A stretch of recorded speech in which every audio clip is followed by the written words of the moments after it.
Hello, welcome back to Statman Dave Clips. Today, we're going to be taking a look at how Camavinga will fit in at Manchester United. This is one hell of an exciting signing. Please subscribe if you're new and like that goddamn video. Anyway, it's time to dive in. Manchester United are in direct contacts to sign Camavinga from Rennes for around 30 million euros. Again, to give you guys a reference of that, that's 25 million pounds to sign Sancho for about, 73 million?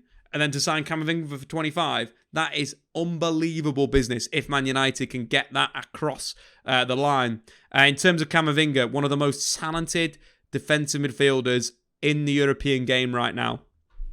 18 years old. Can already do a lot of the facets of playing in defensive midfield that you'd want. For Rennes this season, played a number of times in different positions, capable of playing defensive midfield, central midfield, attacking midfield.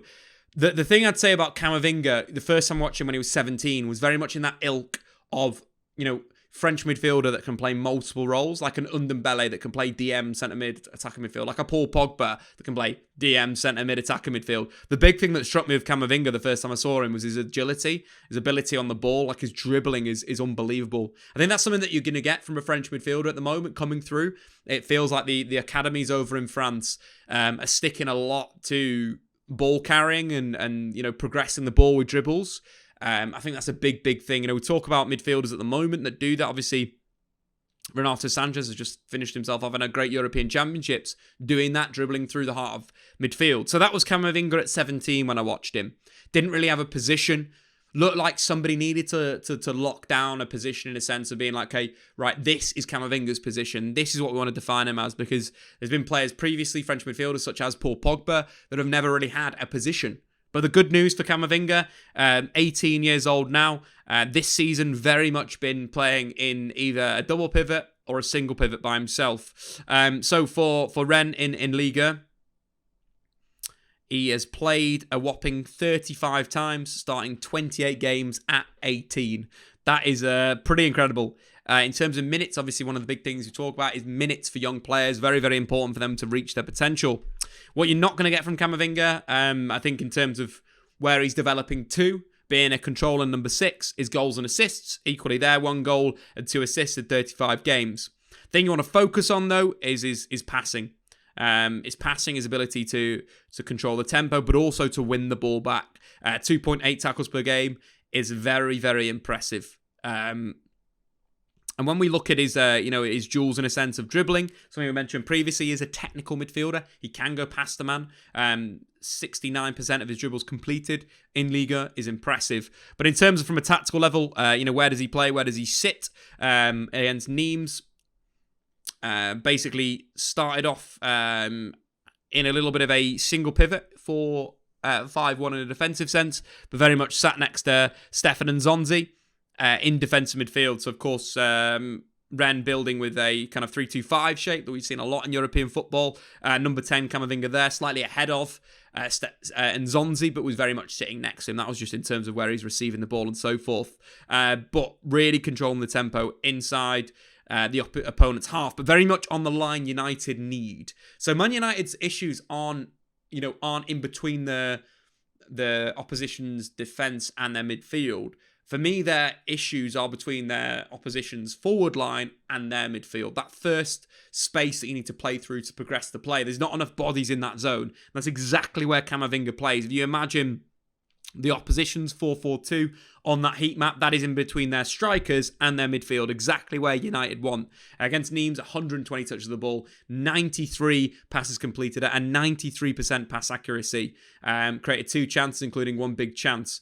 Camavinga's a player that will win duels and will get through a lot of volume. 1-5 out of his 10 tackles, 2 interceptions. Player that is very, very good in that sense to control and so forth. And I think as football's progressing in terms of the pressing instruction and so forth, having 2 defensive midfielders is kind of like the game in possession.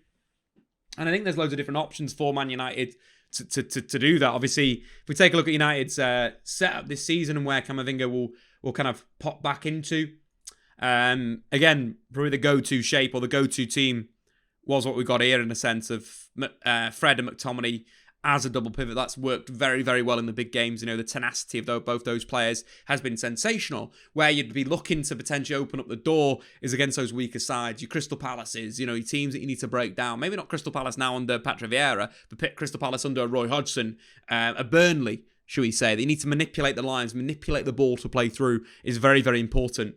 So for United, obviously, in terms of where we're going to see long term, Jadon Sancho's coming in. Mason Greenwood's probably going to be moved to that striking position. But the big thing, I think, in terms of Camavinga is getting him into defensive midfield. Played a little bit more as a right-sided defensive midfielder versus a left-sided defensive midfielder, considering he's left-footed. Quite interesting, opens up on other passing angles and so forth. But that could allow a double pivot of maybe Paul Pogba and Camavinga. In terms of, what we mentioned there, in terms of being left-footed, on that side, it opens up a number of different lanes and passing options. You think naturally can play the switches, obviously find Bruno on the feet with that pass, maybe hit a flat pass to Mason Greenwood with that left foot. Obviously, the big thing that you're not getting is obviously with that right-footed pass out to a fullback or so forth to be massively ahead. It's a little bit unnatural in a sense because obviously it will curve back into the player, not ahead of the player, but not a problem. I think Camavinga's perfect in that situation. I'd say for United, obviously, Camavinga in the final third. What we're talking there, obviously Mason's going to be holding that central space.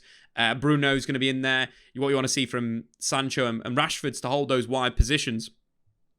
So that's kind of like the makeup of the United's attacking line. And it's either, which player takes this inside left position. So obviously, this is a massive position for Man United. And I think number one, it could be Marcus Rashford if Luke Shaw's going to provide the width. And then that'll allow Paul Pogba, Camavinga to get on the ball, to distribute and so forth. One of the biggest strengths for me for Camavinga is his ability to win the ball back when it's lost. So, the transition from attack to defense is so important. Obviously, you want to stop the opponent's counter-attack. You want to get back into shape. You want to control and break. But with Camavinga, one of the things I really like about him is his ability to win the ball back and maintain an attack. So again, we talk about the shapes and so forth. Pogba could hit that space in an attacking sense. Let's say we're building like this. Luke Shaw comes inside, makes a double pivot with Camavinga.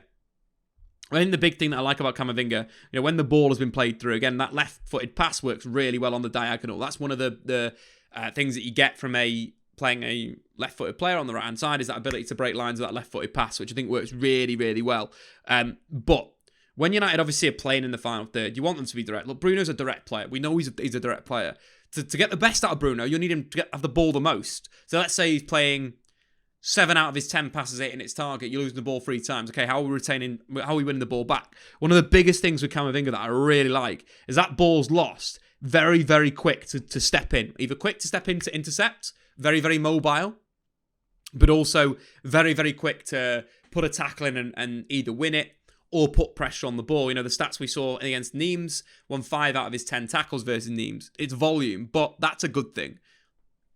When you're putting pressure on the ball, when you are going for a tackle, it's going to stop the opponent and slow them down. If you don't win it, you've slowed that attack down and you've allowed your teammates to get round. But I think that's one of his biggest strengths, is when the ball's lost, winning it back. And that's without talking about his ability to play make. At 18 years old, it's very good for a deep line player. I like his variety of passes. I like how he's kind of flat sometimes into the feet of forwards. I think he could probably work on his switches of plays, averaging 1.7 long passes per game. That could be improved. We're looking at Rodgers around 4. I'd like to see that improvement there. But having that double pivot there, either Luke Shaw, Camavinga, or even Paul Pogba, Camavinga, with Marcus Rashford inside, this really allows United to play through that first line, play through that midfield line. Again, that's the big one that United need to be better at, is getting the ball into these types of areas where you've played through the opposition's midfield, and Rashford, Bruno, Sancho is in those positions. Again, what we could see with Sancho in a sense is playing a little bit more narrow, playing inside. He does like to receive the ball there, but Camavinga would allow that and facilitate that. The big thing with Camavinga, 18 years old, right? We've seen it's taken Luke Shaw to get to 25 before he's hitting his real peak. That's the exciting side with Camavinga. He's already a superb footballer. Very, very good at winning the ball back. Great at controlling the tempo. And if United get their build-up more narrow and have more bodies in between the lines, the counter-pressing is going to be better. And of course, as you mentioned previously, Camavinga is good at winning the ball back through tackles, through interceptions, and will provide a lot of aggression.